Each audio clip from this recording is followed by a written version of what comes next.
الله يسلمك ثم.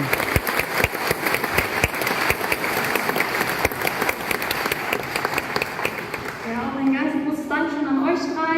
Natürlich gibt dieser Kinderchor auch Ihnen Geschenke, diesmal überreicht von Iman El-Shura, Mitglied der Daba-Moschee und auch passend Referent von Schulabreden.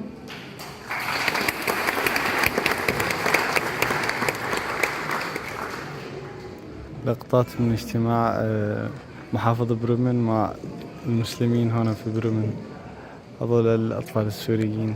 الله يسلمك ثم.